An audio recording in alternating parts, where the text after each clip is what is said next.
Hello, welcome to the Science for Policy podcast, and I have something rather different for you today. If you've been a regular listener since, at least since last year, then you probably know the podcast has been running for a while now, more than 2 years in fact, and that means we're approaching our 100th guest to appear on the podcast. Now, 100 guests doesn't quite mean 100 episodes, because we sometimes have more than one guest per episode. But don't worry, I've been doing the maths, and it turns out that as of our last episode, we have had 99 guests exactly. And so today we have the 100th. So then, realising this was coming up, the question naturally arose, who should our 100th guest be? Who could possibly deserve such an accolade? And the answer we settled on is that the 100th guest should be a large bag of mail from you, our loyal and enthusiastic audience. We are doing a mailbag episode. So, in the autumn of last year, I started inviting you, our audience, to send in questions and comments and ideas. The more challenging, the better. And of course, because you're the intelligent and interesting people who listen to this podcast, you came up with the goods. I actually ended up with way more questions than we can possibly use and discuss in a single episode. But that's okay too, because there are more plans afoot actually, and I have quite an exciting announcement, at least I think it's exciting, about expanding the empire of the Science for Policy podcast a bit. But I'm going to leave that announcement until the end of the episode to build some suspense, and despite my colleagues advising me that nobody listens to the end of a podcast anyway. And so, in the interests of focusing on one exciting thing at a time, let's get back to the main point of this episode. Last episode was our 99th guest, and so today we welcome to the studio our 100th guest, the aforementioned large mailbag full of interesting questions and discussion points from our listeners. But, of course, no one wants to hear me just read out letters for an hour, so I took the liberty of inviting back two of our very interesting past guests to rummage around in the mailbag with me, and they are Dr. Zeynep Pamuk and Dr. Jaakko Kuosmanen. So Zeynep first appeared on the podcast back in episode 47, when she raised the provocative idea of a citizen-led science court to intervene between scientists and politicians on controversial issues. Since then, she has moved from the US to Britain to become assistant professor of political theory at London School of Economics. And Jaakko first appeared on the show way back in the spring of 2021, Heady Days, episode 22, I believe, when he shared insights from the new science advice mechanism that he was at the time helping to create in Finland. Well, he now coordinates said science advice in Finland in steady state as part of the Finnish Academy of Science and Letters. So, after all that, Zeynep and Jaakko, welcome both of you back to the podcast, and thanks for being brave enough to face the angry mailbag with me. Hi, thank you for having us. Hi, thank you, Toby. So, Zeynep, how is the move to Europe? I should say back to Europe. How's London in the winter treating you? It's been good. Well, until you said London in the winter, I was going to say it's been fantastic. The it does make me miss San Diego and the sunshine a little bit, but I'm happy to be here. And Jaakko, we don't need to talk to you about winter. Exactly. Yeah, we're finished, so. Yeah, I think last time we spoke, you were hunting reindeer on skis or something like that. Okay, so let's get started. I'm going to dip my hand into this enormous mailbag. I know podcasting is an audio medium, so you'll just have to imagine the very awe-inspiring visual theatre going on here. And I'm pulling out our first question, and this one is from... actually, this one is anonymous, but it still seems interesting. Here we go. What have been the biggest mistakes in science advice, and how can we avoid them in the future? Always important to start on a positive note, I think. Wow, difficult question. I don't know what qualifies as the biggest mistake, but I have a really vivid mistake. This is an anecdote that I start my book with, and it comes from an earthquake in a small Italian called L'Aquila in 2010. So what made it really vivid is that the earthquake scientists who gave advice before the earthquake were convicted of manslaughter when the earthquake hit and killed 300 people. So what happened there was that before the earthquake, for about 2-3 months, there was a constant low-level shaking. It's called a seismic swarm, and the scientists were called on to advise the public about what to do, whether they should expect a very large scale earthquake to happen. And this is where things went wrong, because after their meeting, they had a very brief press conference in which it was announced that there's absolutely no danger. Residents should not leave their homes. This kind of low-level tremor does not lead to a big earthquake. Now, the prosecutors afterwards understood that seismologists cannot predict the timing or magnitude of an earthquake. But the problem was the way this advice was delivered, the dismissal of any possibility of a serious earthquake, the idea that residents should simply be reassured. This denied residents the chance to decide for themselves based on the uncertainty, based on their own risk calculations, based on what kinds of trade-offs they were willing to make, the risks they were willing to take. And it just gave a blanket reassurance. It was entirely directed at reassuring, calming, and denying the autonomy of the residents in this business. So I think this is a cautionary tale, and it's also very helpful because the mistakes here are ones we can learn from. The idea that scientific advice should always consider the uncertainty, should never be overconfident, but also should try to allow citizens, policymakers to judge for themselves how they would make the value trade-offs involved, because there are always value trade-offs involved. So in this case, it wasn't that the scientists were incompetent in the science. It was more about what they communicated and how. Precisely. Well, I think they may have overstated it, because I think if the risk of a big earthquake was truly negligible, then they would have been proved to be right. So clearly they were way overstating the science. So it's hard to tell in this case whether it was just communication or scientific, but certainly the communication part was very flawed. Yeah, I think it's important to make a distinction here between if something they get something wrong, did they make a mistake? Because those two things are separable. So if the science advisors have gotten some issue wrong in their advice, it doesn't necessarily mean that they've made a mistake. We should look at the underlying criteria on basis on which you can say that they actually made a mistake. What is reasonable to expect from the science advisors at a certain point in time? Here, I think there's a lot of things related to process, communication, exactly risks, uncertainty, and how to factor those in and weight them in your advice. And but I think what you said also more broadly, I think that the biggest mistake in science advice has been communication of the advice, and especially towards the public, I'd say. So this is a repetitive mistake that is happening all around the world. And we saw during COVID that I think it got science advice caught it's pants down, and we've tried to learn from it. And I think things are being done on it. But I think science communication, especially towards the public, is the biggest generic mistakes in science advice so far.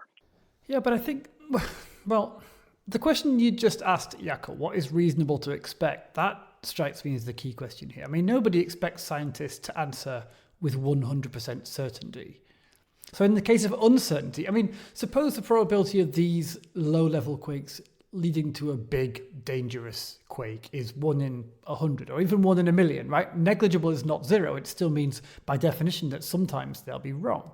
And if they go on TV saying, hey, listen, don't worry, the chances are 1 in a million, I mean, the advice they're giving in that situation seems right, doesn't it? It doesn't seem rational to advise people to abandon their homes and their lives. I mean, presumably that in itself implies various dangers that we might want to weigh against the very small chance of a big earthquake. If that was a situation, and I realize we don't know for sure if it was, so it's an assumption, but if the assumption is right, it seems harsh on the one time when the odds happen to go the other way to say to the scientists, yeah, well, we trusted you and you got it wrong, so now off to jail with you.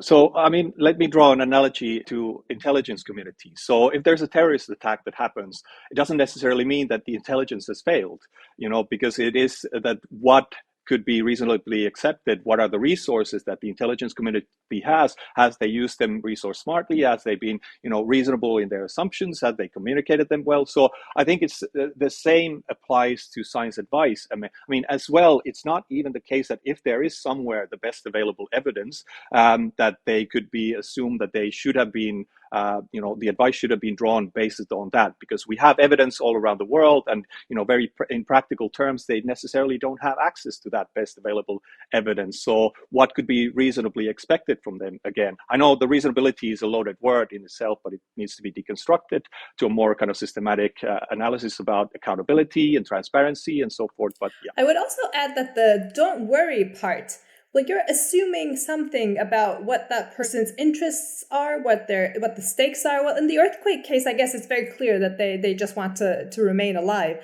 which made it particularly egregious. But for example, in the vaccine case, if scientists keep emphasizing there are no side effects, there are no dangers, well, there are some side effects.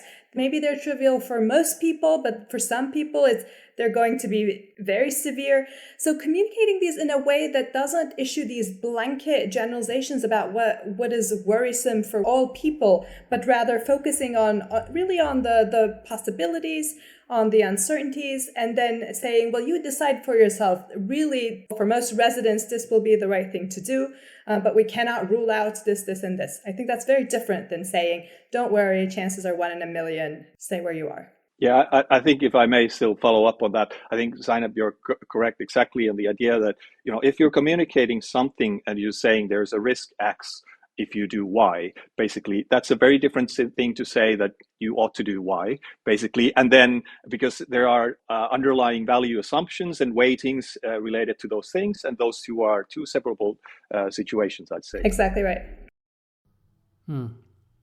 Well, I mean, I don't know how long to... Okay, let me prod you one more time and then I'll walk away. So the vaccine case is an interesting one then, because we have a situation where, like you said, there's a small but not zero chance of side effects, i.e. for some people it will turn out to have been a bad choice to get the vaccine because it will make them sicker or put them at a higher risk of getting sick than would have happened otherwise. But the science... People are bad at assessing probabilities and how to act on them. Our brains are not good at this stuff, right? So it seems to me we might reasonably want our science advisor not just to give us the bare numbers and let us try and figure out what that means, but also to show us some way of interpreting them. Like when I say the chance of side effects is 1 in 10,000, well, that's like crossing the road and expecting to be hit by a bus or whatever it is. You help people interpret the numbers and give an idea of what reasonable response might be, rather than just thinking, oh God, he said side effects, let's run for the hills. And then with the vaccine, you've also got the extra complication that it's not just individual health decisions, which you might want to empower, but also public health, like community level health decisions, where a policymaker or a scientist might want to try and encourage behavior that leads to shared immunity. So if you give advice that is open-ended or neutral about what the choice is that follows from the evidence, that endangers the legitimate, I think, policy objective of protecting the population. No, but Toby, you're coming back to my previous point about science communication being the biggest mistake in science advice. And I think what you're touching upon is exactly that point. It is about how to communicate that risk. There is work on how to communicate uncertainty. So you're right that humans seem to be not very good at thinking probabilistically or dealing with these big or small probabilities. But that raises the question, how best do you convey it so that people understand these magnitudes in ways that feel tangible to them, rather than make decisions for them in the way they advise the public? Yeah, okay, great. Well, thank you to our first anonymous contributor. The biggest mistakes in science advice, we think, are around how science advice is communicated. Now, Jaakko and Zeynep, while you were talking, I've been rummaging around in the mailbag and I've noticed that we have a few questions on similar themes. So I'm maybe going to group them a little bit so we can get through a few more. One theme is around helping academics get involved in policy making. I have one note here from a listener called Corrado Nai. Thanks for your question, Corrado, who writes, if there was one change which would improve career opportunities for early career scientists, what would that be? I'm guessing he's talking about career opportunities to interact with policymakers, incidentally, or else he's got the wrong podcast. And then I have another question here, which actually comes in the form of an audio clip, which challenges my mailbag metaphor a little bit, but here we go. How can we make the jump as academics to policymaking? That one was from Ollie Akaban. I think that's your name, Ollie. Sorry if I'm mispronouncing it. So we have a general theme here about helping researchers cross over into policy. Any words of wisdom on this? Yeah, if I may, I'd say I think we can do several things and very kind of low-hanging fruits, very easy, simple things. But it does need some coordination and willingness on side of some institutions and actors. But for example, we could easily integrate impact and policy training in early and mid-career research training. I think this is something that is increasingly done. It goes beyond the small, narrow idea of science communication, but rather more broadly, skill sets and understanding how policy making works, etc. I think this is being start to happen in different places around the world. We can have peer support groups for young scientists who share their experiences and bent on their issues and challenges. We can have mentoring programs by senior science advisors. And for example, in Finland, we've been building this collaborative early career training called Postdocs for Government, where young scientists can work in ministries on topics relating to their research. And we built the whole training program collaboratively with scientists and with the government in order to get the kind of win-win model where both benefit from it. And then there's a bigger incentive for actually on both sides to engage in the training part. So I think these are the kind of things that can be done. But also definitely we need more structural, big systemic changes. The issue is very much, systemic, and this relates to a lot of incentives, processes, and etc. I think we could, for example, in the future imagine that there's an academia is split into two career tracks, for example, that one is focused more on research excellence and second is focused more on applied side and on impact. And you could maybe early career, you could choose one of the two tracks, and maybe there's a connection between the two and they feed to each other and support each other, the tracks as well. So, a lot of things can happen, but that would be kind of more longer term in the future, because we still live in the publish perish world at the moment. I was listening very carefully so I would learn some tips. I'm always trying to cross this bridge, but it's not easy. In my experience, policy schools can be great places where practitioners, policymakers, and academics come together. I've attended a few events or conferences like that at the Blavatnik School at Oxford or the Kennedy School at Harvard. I would also, this is to praise Toby and the work he's doing. I think a podcast like this or events, organizations whose aim is to bring together academics with policymakers around issues that they both care very much about is just fantastic. So thank you, Toby, for the work you're doing. That's very kind. Thank you. You can come again. But can I also maybe just go even more broadly, because one question is about how can you, move from academia into policymaking, or how can you engage better with policymakers? But there's even a broader question about how you can impact policy with your research, I think so. And that's the kind of broader frame. And I think I think what we've seen so far is too narrow focus on science communication skills, very technical skills on, translating your research output into palatable, accessible form, and then, doing blogs and tweets, et cetera, et cetera. And I think there's an underlying assumption that there's a kind of linear research path and then at the end of that track, you'll have a research output, and then you disseminate it with whatever science communication methods. But I think that there's a need for more broader kind of impact training and this type of, because, for example, my personal view, when I did my PhD Viva, and they asked me, why is this relevant, your research for society at large?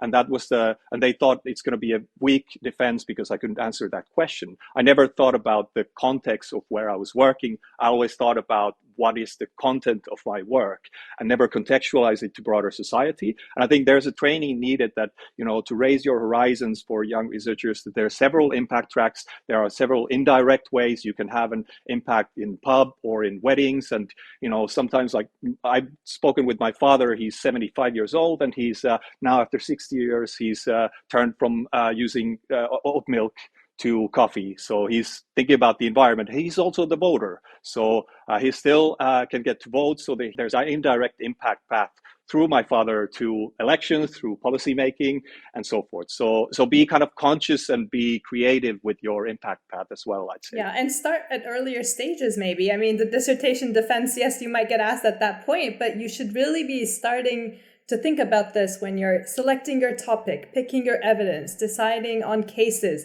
and looking ahead, especially now that academia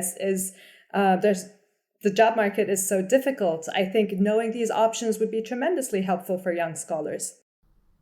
So you're saying it's not just about what you do when your research is done, but also about choosing your topic and how to approach it. Precisely. Yeah, because maybe slightly revising our emphasis on communication so far, I think the kind of work you do and how you do it also shapes the outcome, the effect it will have on policy. So it shouldn't just come at the very end. It should be shaping the whole framing of a project, the impact you want to do, what you want to achieve in the world by the work that you do. Yeah, continuous interaction. And this is surprising because we do dialogues with senior academics and policymakers. And when we do surveys at the end of these dialogues, they're always surprised, and we're surprised that they are surprised by the fact that actually they get more out of it than simply disseminating their research. They get new inspirations and thoughts and ideas about what to research in the future as well. So yeah, I think continuous interaction we need. We don't live in a bubble. I guess I should add that if you're interested in this, we've also covered this topic a couple of times on the podcast in its own right, most notably back in episode 26, when I talked to Adriana Bagston, whose whole job is about helping academics cross over into policymaking. And also last June, episode 49, I talked to Lena Topp and Florian Schwendinger from the European Commission, who did a whole big piece of work cataloguing the skills that scientists need to get involved in policy. So those are worth listening to.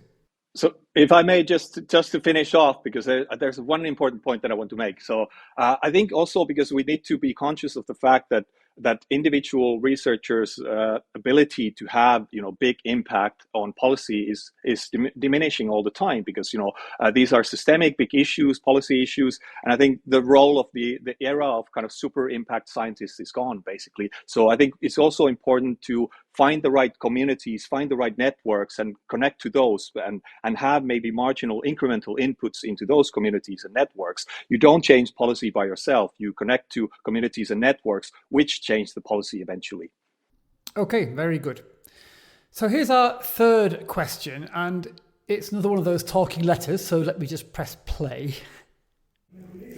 So my question would be, are there any programs or anything like that to remove the lobby out of the political decision makings and bringing the science more in the foreground? Because in political, a lot of political decisions are dictated by the lobby, and I've never seen or heard of a program that its focus is on removing the lobby out of the political issues and bringing the science more into it.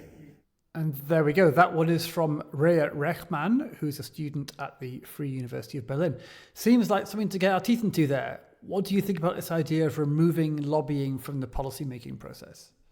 Interesting. So my initial inclination is to maybe challenge the premise in the question a little bit, the idea that somehow lobbying is preventing the science from coming to the foreground, because on many scientific issues, if not all, there are lobbies. There are usually lobbies on both sides of the issue. So on environmental issues, there are environmental lobbies alongside the business lobbies.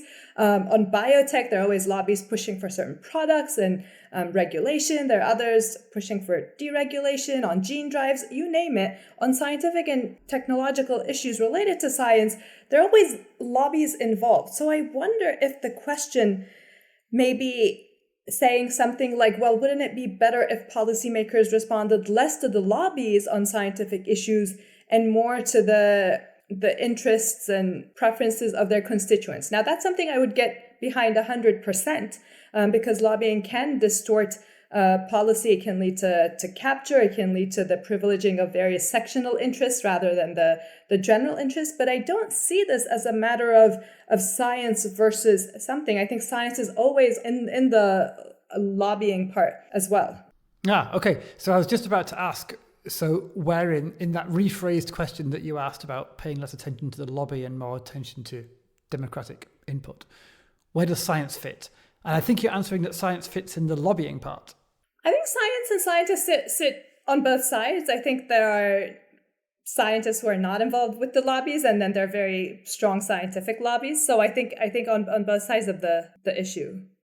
Yeah, I'd say also, are we talking about science or scientists? Because there's a lot of lobbying groups that are pushing for for things that are very strongly based on science, like, renewable energy sources, wind turbines or something else.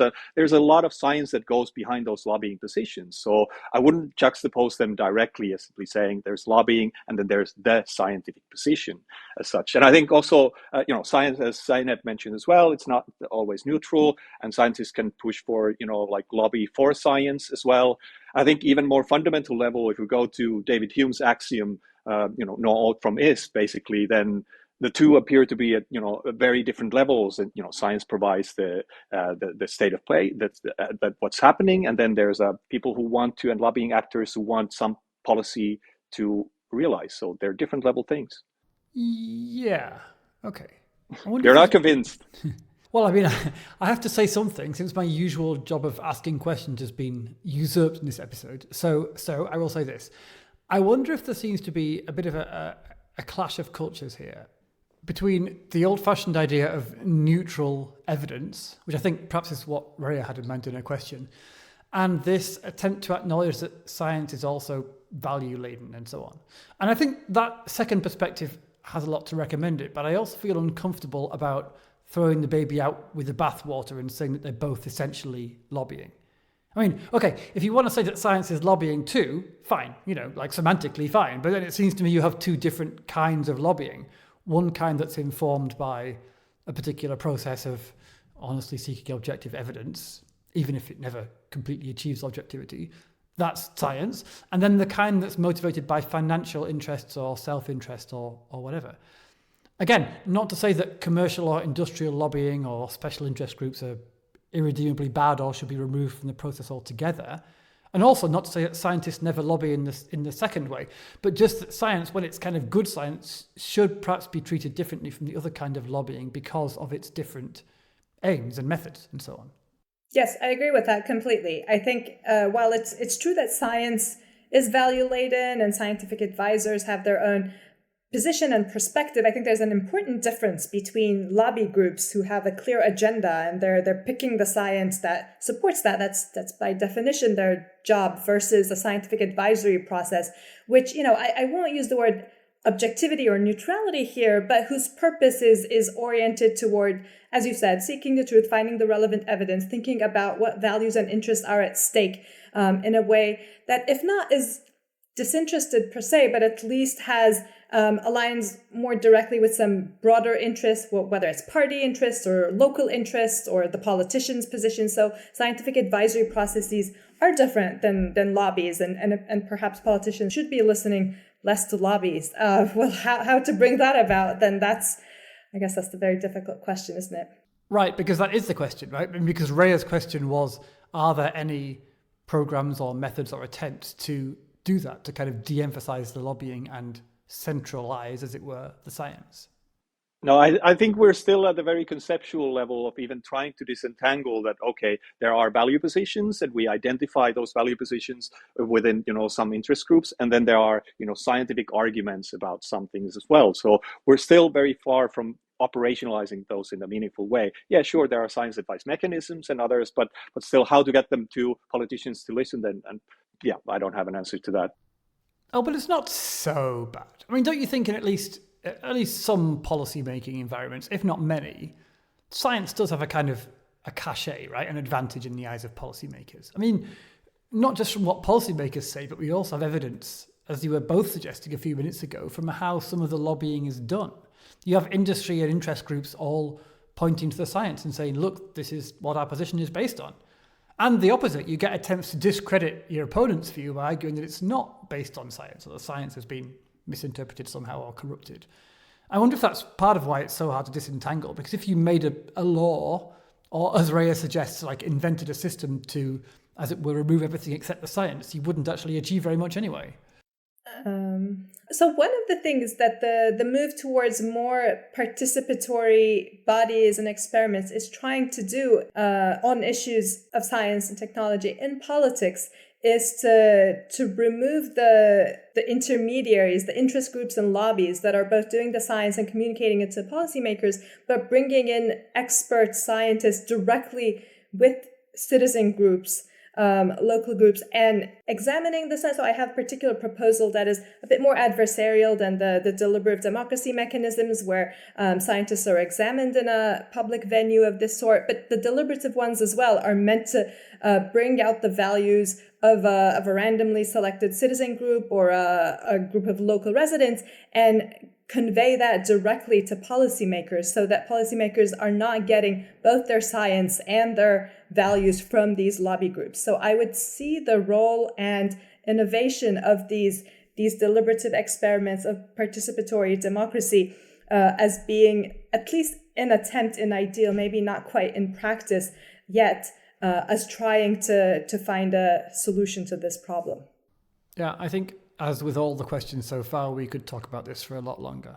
And maybe this is inspiration for future episodes, in fact. But the mailbag is still looking angry, so I think we should try to satiate it. I have here another anonymous question.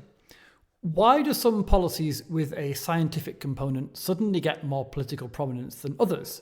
It does not always seem to be evidence-driven. For instance, this is also part of the question, how much evidence did we have about the ecological impact of batteries before we all committed to electrification of vehicles? There you go.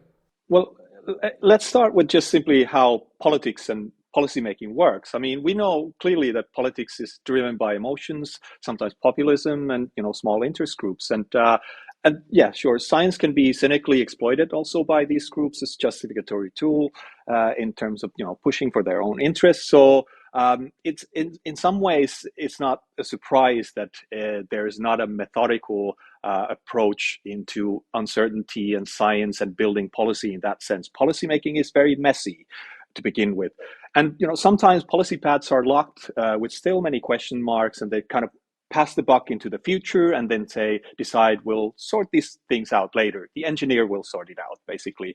But also the relationship is not linear in the sense. It's much more entangled than clearly that one comes before the other. I mean, science can sometimes discover something and then it moves to political agenda. Sometimes it works the opposite way. There can be a policy objective and the science is brought in to support its realization.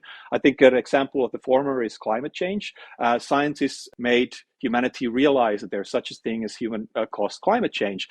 Climate change is odorless, colorless, tasteless. If there wasn't science, we wouldn't have an understanding of it. And now it's in the political agenda around the world. So basically, whatever you make of the means of trying to curb it and adapt to it, that's a different story. But to simply recognize that science had brought the climate change to political agenda, the opposite direction would be maybe moonshot is an example of that. So there's a policy objective, we want to go to the moon. It is geopolitically important, and hence we form this ecosystem of actors who then try to create challenge-based solutions to achieve that policy objective. So they're more entangled and they entwine at different levels. So I don't think one comes before the other. I think it's much more messier, the relationship, as reality often is.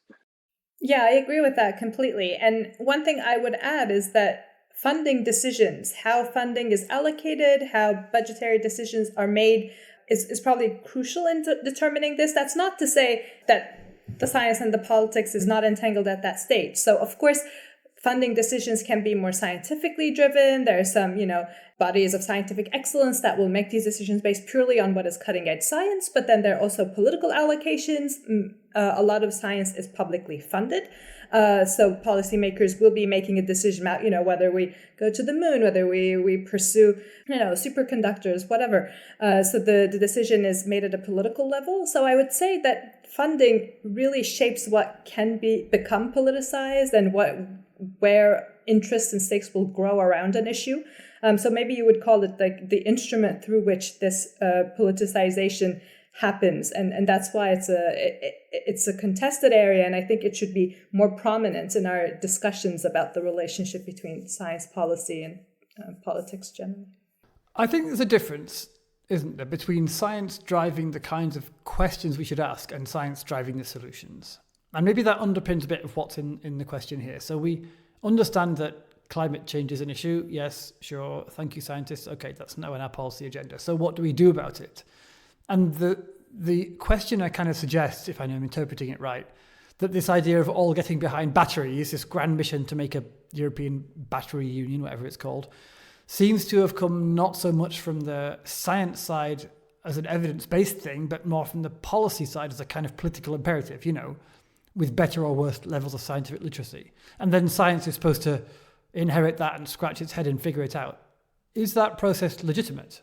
Unless it's scientifically not feasible, I don't see anything wrong with the relationship working in this way, to be honest. I mean, I think it should go both ways, certainly, but I don't. So there's a view that, especially if technological change, that this is purely a matter of efficiency or what's possible at the cutting edge. And then analog to that is a view of scientific progress, which is just about incremental change. So unless you're at the forefront of research, you don't know the next step. So no one else can shape the development of science, only the scientists who have been following all the previous findings. I find this to be unsupported by evidence. So I think it's very uncertain which direction in which science and technology can grow.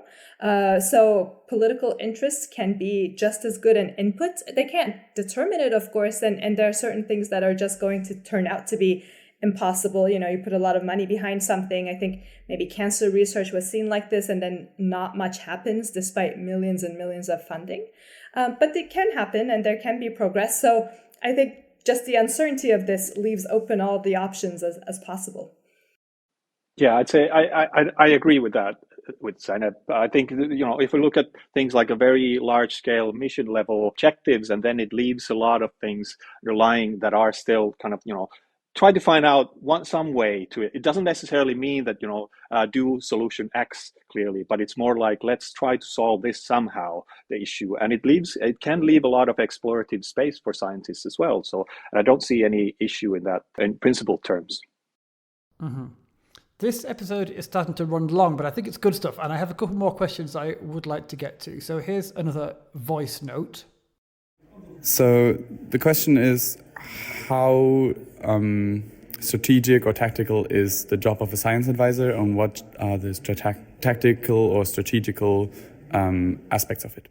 That was the voice of Sebastian Werner, who is a research associate in engineering, it says here. I really like this question because there is a debate in philosophy about whether science advisors should be strategic or not. So, for example, Professor Stephen John has argued that he's against honesty, transparency, sincerity, integrity in science, mainly suggesting he's against them. Against them, yeah.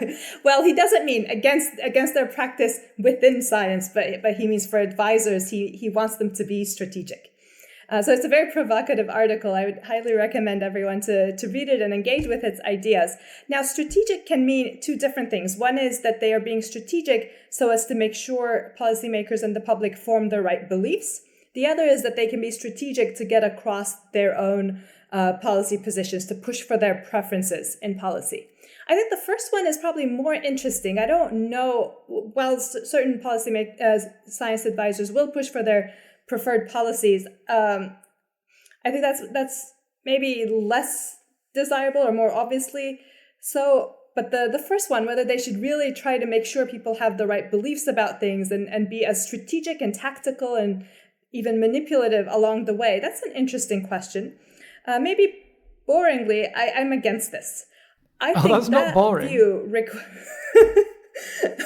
Go ahead. That requires a lot of confidence from advisors, both in the science. So under high degrees of uncertainty, that doesn't work quite as well, because if things go wrong, then the whole strategy backfires and there's a lot of loss of trust in science. And that gamble is not worth taking, given that most science is uncertain. Under in a policy environment, things are very fast changing, politics moves fast. So playing fast and loose with people's trust in science just does not seem worth it to me. And the second one is about the role of value. So when scientists do try to be strategic to bring about some outcome, I think they're acting based on what they think is best. And I don't know that I see their best role in the political sphere as being that. Now, of course, I don't subscribe to a fact-value distinction, but this just really makes it much, much harder to detect what exactly is being done, whether scientists are trustworthy or just trying to make you believe something that you would prefer not to. So I think this is a troubling dynamic.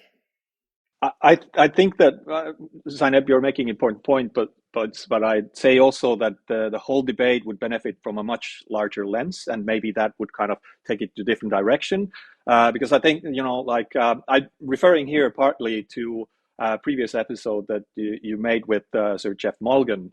I think he rightly pointed out that, there's definitely need to look more broadly into kind of methods of creating fusions from different multiple streams of intelligence, and how to get the question would be more about how to get the best possible, most comprehensive understanding of a policy topic to begin with.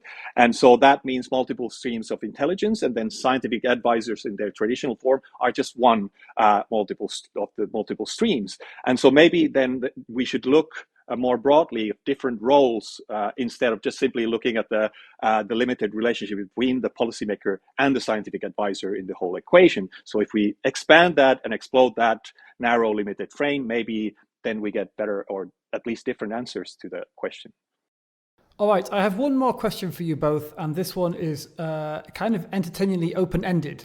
It's from Mara Franca, and I will do my best Mara Franca voice now.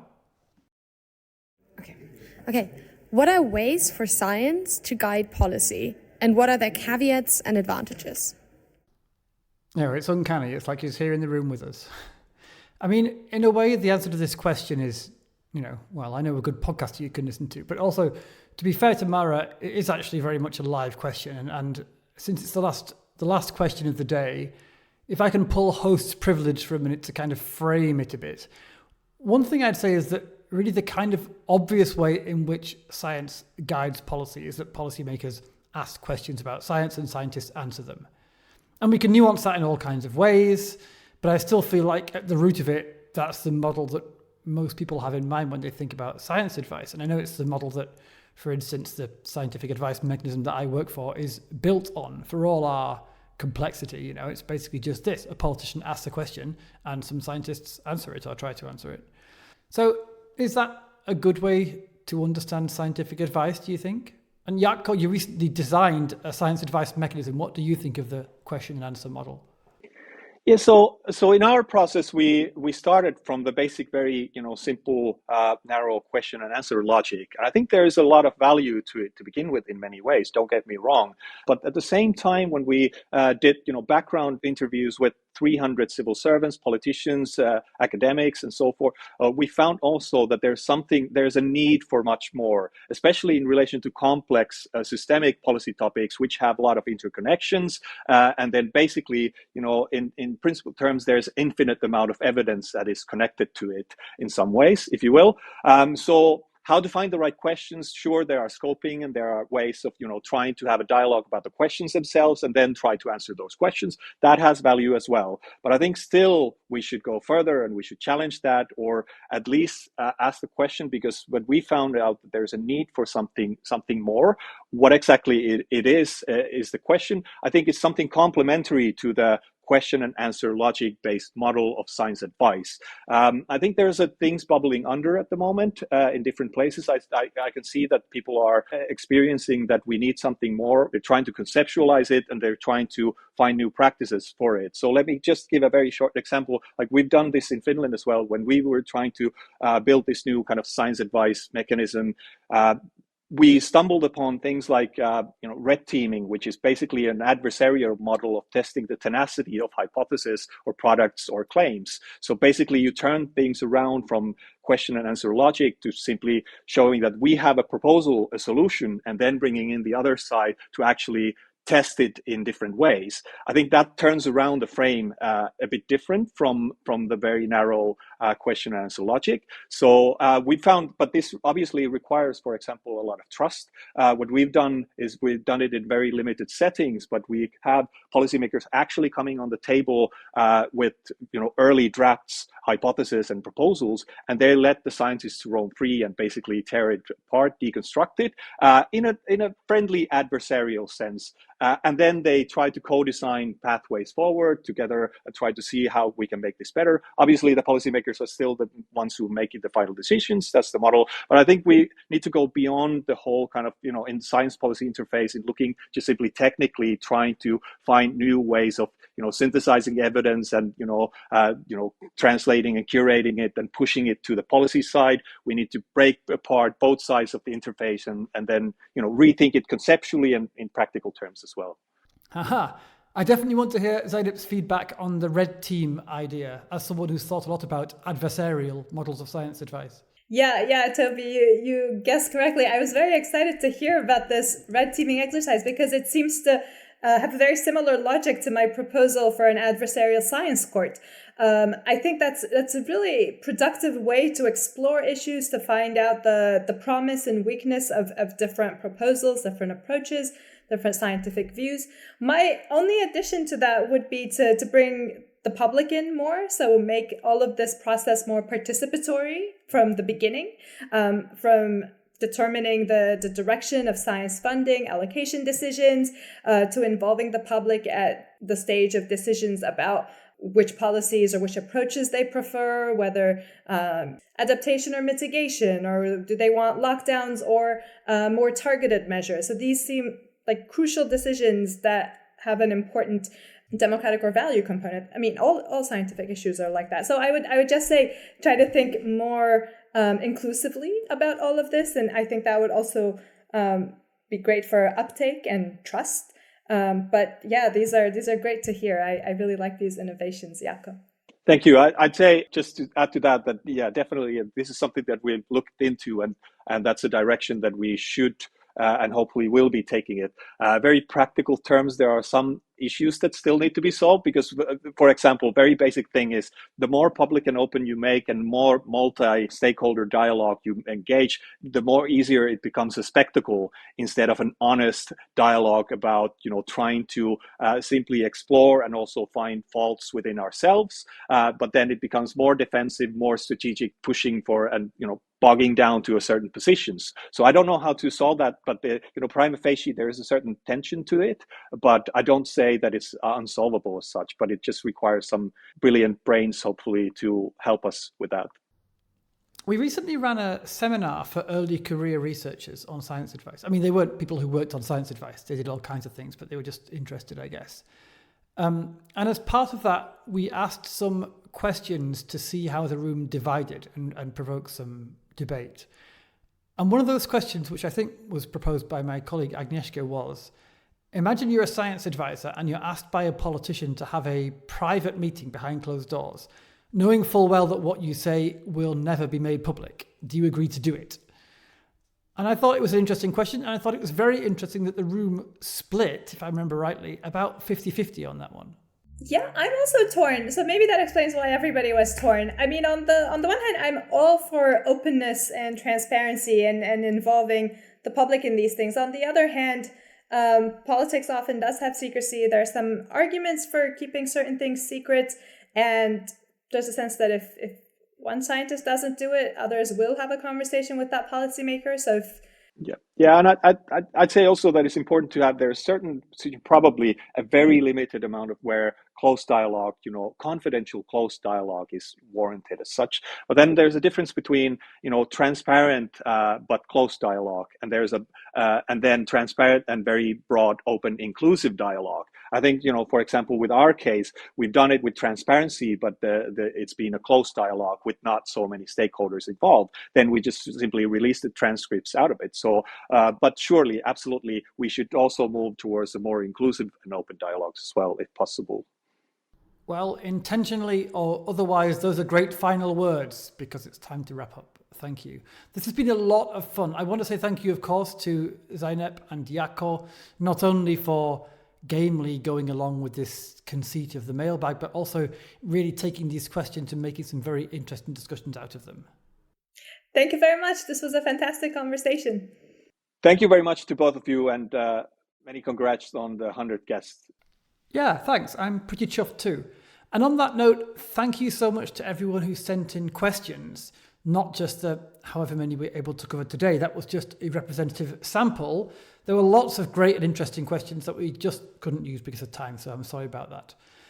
And beyond that, I did promise some exciting news at the top of the episode, and if you've listened this far, you deserve it. Podcasting is fundamentally quite a lonely job in that you make these episodes, you send them out into the ether every 2 weeks, And I know we have a load of listeners because I can see the download stats, but it's not like social media. There's no obvious way for you to respond and tell me what you think or even give me a like or whatever.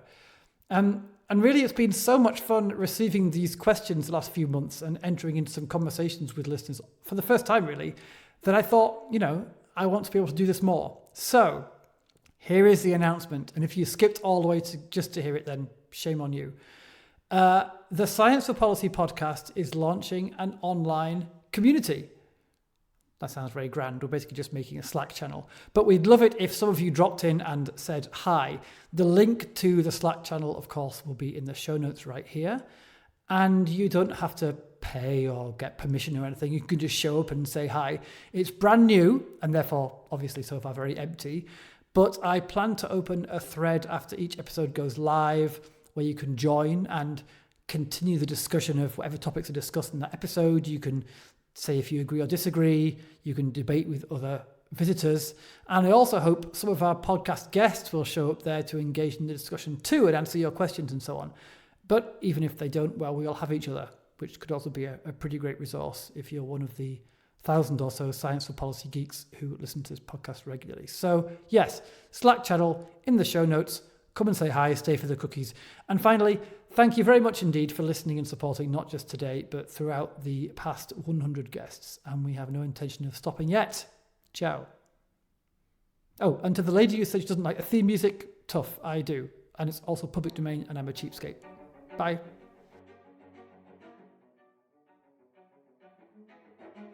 The Science for Policy podcast is created by Sapea. It's produced by me, Toby Wardman, with additional research and support from Agnieszka Pietruchuk. Sapea is a consortium of Europe's academy networks representing more than 100 academies, young academies and learning societies from more than 40 countries across Europe.